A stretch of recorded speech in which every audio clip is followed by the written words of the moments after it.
Welcome to the Brad and Taylor Show. Today we have Fabian Candelario. You're listening to the Brad and Taylor Show, a podcast that inspires entrepreneurs to pursue their passions. We're sitting down with some of the best to learn how they got started and some lessons they learned along the way. Hi, how are you doing? Hey, how's it going, Brad and Taylor? Thank you for having me. Yeah, Yep. We're good. Yeah, that's awesome. Well, let's get this show started. Tell us a little bit about you. What do you do? Yeah, so again, my name is Fabian Candelario. I'm a real estate investor and entrepreneur. I've been involved in real estate for, I would say, probably 13 years now, licensed for almost about 10. So I do everything from, working with your sellers, your buyers, your investors, really try to help them find their dream home and navigate through a very difficult process, but ultimately try to make it as easy as possible for them. I do residential, commercial, and I also have a team on the real estate side called the Candelario Group, and also have a renovation company that I could talk a little bit more about here in a little bit. But yeah, that's pretty much me in a nutshell. Yeah, awesome. I like it. You got a lot of things going on. Tell us, how did you get started in all this? Like, what was the first thing you're like, what business did you start first? Which one did you go? And like, how'd you get started? Yeah. So, I right out of college, I was in the financial sector. I was a financial consultant, and I did that for several years, which was a very, strong foundation to, what I have going on right now, because it allowed me to learn how to leverage different loan programs, different financial programs, and unique ways of acquiring properties, whether that was, leveraging my equity in my homes or going after tax lien properties. And these are all things that I share with my clients because I feel that it's my fiduciary responsibility, that the knowledge that I've gained over the years to, help my clients out and really, get their real estate portfolio or just overall what they're looking to accomplish, help them out there. But I would say, 13 years ago, I started off by renting out my houses to international students. I was in college at the time, Okay. and I was dating a girl from South Africa who's now my wife. So my business partner and my strong better half on that side. But the international director would always call and say, hey, I need to house some students. So I said, hey, why don't we buy a house and just dedicate the house to the international department? And that's what we did. And that's where we really started off on a real estate venture.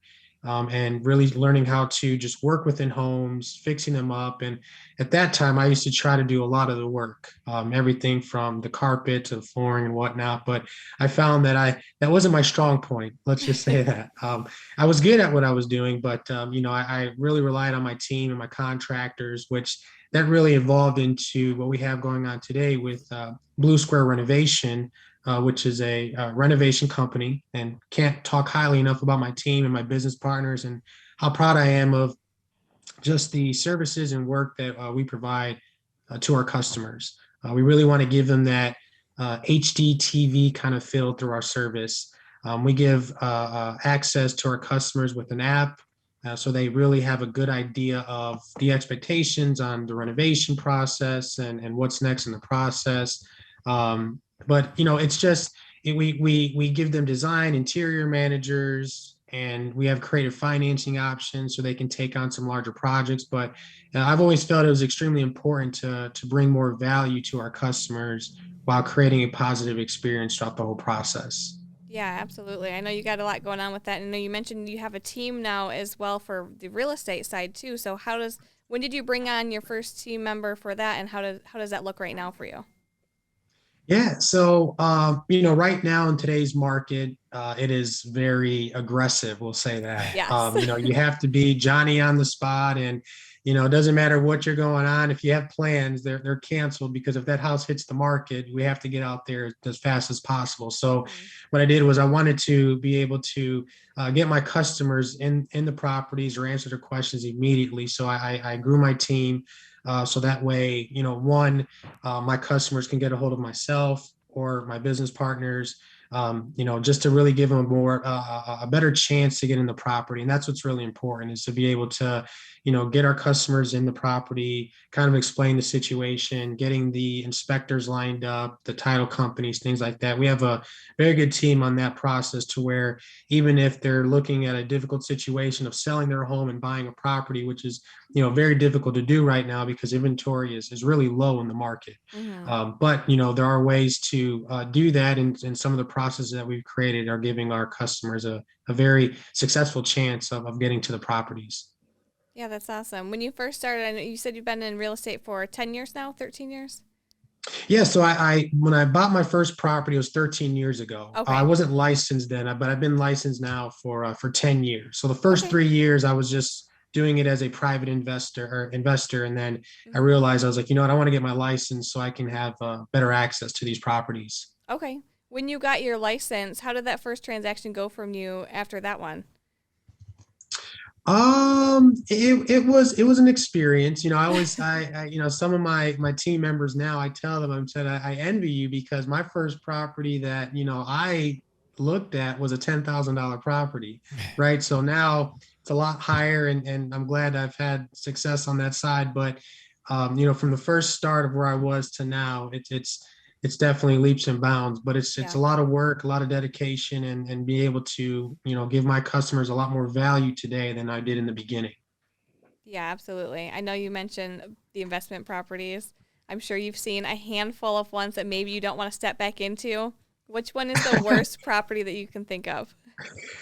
Okay, so I have a pretty good one on that one. Okay. So I was in a property. I was on where was I? I was in the east side of Cleveland, I think it was, and it was for an investor.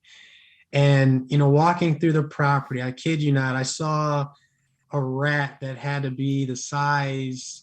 And I feel like every time I tell this story, the rat gets bigger. I mean, now it's the size of, Master Splinter from Ninja Turtles. But it yeah, it was huge. I mean, it had been the size of a cat. I mean, it was it Huh. was it was huge. And it Oh just, no.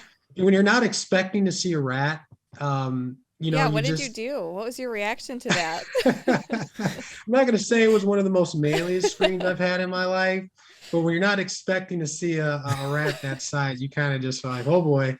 But I kind of jumped back, and I did everything you think is normal in that time, but Yeah. I definitely let out a screech that I was not proud of. Was But anyone there with you, or were you by yourself at that? oh yeah, Okay. yeah, yeah, yeah, yeah. And it was kind of one of those moments where, like, you're trying to, like, protect them, but protect yourself. Like, oh, and yeah, it was an experience, and yeah, it was a huge rat. That was probably one of my. I mean, I have plenty of stories where I've seen, all types of things, but I think the funnier story was one of the more funnier ones, was that one right there with Yeah. the rat. Did he end up getting that one? I know you mentioned you were there with the investor. Yeah, Did they no. get it? So that one they did not go with. They went with a Okay. property. So that was all in vain. But it was we still got another property that we went with. Yeah. Only if that one went through though, right? That would have been a cool story. Like we even saw a rat and I still closed the deal. Yeah, right, right. No, yeah, that would have been a nice one to say I did, but unfortunately, we did not get that one closed. We got another one, but it Yeah. was huge. That's funny. I'm probably not gonna forget that one. I'm picturing it. I'm like the whole scenario. I'm just Yeah, only I'm to have telling you, been there in person, right? just Master Splinter. If you ever want to remember the story. That's funny. What kind of goals do you have for the rest of this year and going into the next year? I know you've got a lot going on, but what are your goals right now? Yeah, so another thing that I started last year was a nonprofit called Community Action Development. Okay. And essentially what this nonprofit's mission is to help families that are in needs of really rehabilitating and renovating their homes. Maybe they're in a distressed situation, but go in there, take them out and put them in a hotel for a couple weeks and really get their property value back up to par. And not only that, next step, which is helping them leverage, which is their biggest collateral, their home, and teaching them how to use their equity, maybe get different lines of credit to maybe get them out of debt, or maybe start a business or do different things, but just leveraging that equity to really help them out. So my goal for the next year is to help out as many families as I can, to put them in a better situation, and to ultimately, just teach them some of the things that I've been lucky enough to learn throughout the years in the financial sector, to just put their family in a better situation.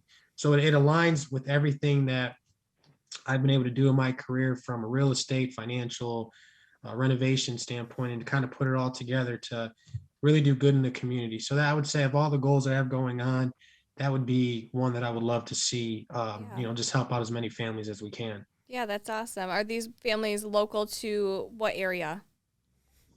They're going to be in Lorain and Cuyahoga County initially, Okay. but this is something that we're hoping to take, across city lines, state lines. I mean, we really think that this is a cause that a lot of the city officials and counties can get behind, and just really helping people out in the need. So we're targeting a very local area, but we do have big ambitions to big goals to Yeah. try to get as many people as we can. Yeah, that's awesome. How can people get a hold of you for this specific the Yeah, so I mean, for the nonprofit, they yeah. can call me directly at 440-396-8960. And then we also have a website, with it being one community action development.com, which I can send that information as well Yeah. to you. But yeah, there's a couple ways that they can get a hold of us, whether it's the website, or calling directly. Perfect. That's awesome. If you could start over today, what's one thing that you would change? What's one thing you would do completely differently now? I wouldn't sell Bitcoin. That's funny. Well, yeah, and I feel like it's always the first thing I think of is investing. But overall, I mean, I've gone through a lot of experiences through life, and whether good or bad, I've always tried to take it with a learning approach, and Mhm. and it's allowed me to grow as an individual, grow as a family man, business partner, friends, all the above. So I mean, there's a lot of things that I could say, differently, but they're always going to come off as like, oh, I should have never sold this, or I could have did this transaction a Yeah. little bit different. But Yeah. I have a son and daughter now, and I just try to do everything I can to give them as much as I can give them. But yeah, I would say, just overall, man, a lot of the experiences that I've had has just helped me grow to the individual. But ultimately, if I had to answer that question directly, just don't sell Bitcoin. I like it. I like it. Do you read any business books? If so, what's your favorite one? Yeah, so I've read, many business books, but the one that I like is, it's a straightforward one. It's called Who Moved My Cheese? I I love haven't that heard of book that one. because it's just, have you guys heard of that book Nope. Uh-uh. before? It's a great story, because it essentially talks about these mouse who, they would go through a certain path every single day, and they knew where the cheese was, and they just got comfortable, complacent, doing that same path every single day. But eventually the cheese ran out.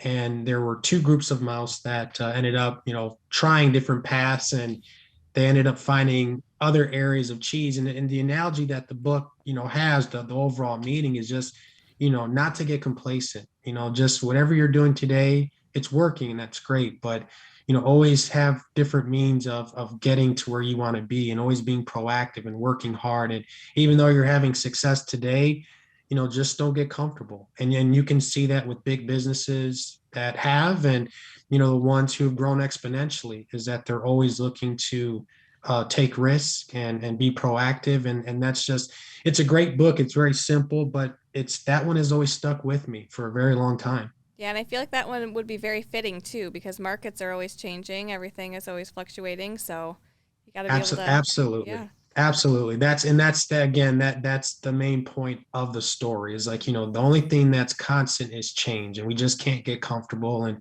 just always trying to strive, giving it 100%, whether you give 100% today, figuring out a way to give, 120. And whether that's in business, relationships, just being in that moment and really striving for greatness. That's Perfect. awesome. Before we go today, can you have everybody or tell everybody your contact information one more time? Yeah, absolutely. So a couple of ways that you can get a hold of me. So from a real estate perspective, my direct line is 440-396-8960. My email address is my first name, which is Fabian, Fabian, period, Candelario, Candelario, 21 @gmail.com. And then for the renovation side, it's simply Fabian @bluesquarerenovations.com. Sweet. I like it. That's awesome. Hey, thanks for coming on and sharing your story with us today. Hi, absolutely, Brad. I appreciate it. Can't say anything more positive about the company Window Still, by the way. Thank you. You guys are phenomenal, and I really do mean that. I've been taking pictures. I started off taking pictures on my phone, which that was not the best way to do it, but I've dealt with many photographers, and you guys are awesome at what you do. So I really want to say thank you for being a strategic business partner of mine. Thank you. Are these working? All right. Here we go. Oh, there we go. I think they're working. Should we tell them? Mine keeps falling. It doesn't like my voice. What do we got to tell them? Subscribe. Subscribe. What do we got to point at it? Hey, I think there's a subscription button. Like It might be there. might be right there too. Somewhere. Somewhere. Find it. It's red. Yeah. And it's Red. blue. It's green. I don't really know. It's a color. This mic isn't even attached. Did you plug these in?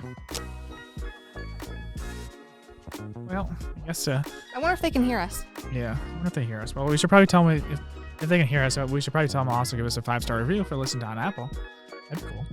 5 stars, review. guys. Share it with everybody they can think of. We won't take 4 stars. I mean, I don't even think these are on. I mean, No, I don't think this is working. This is not working.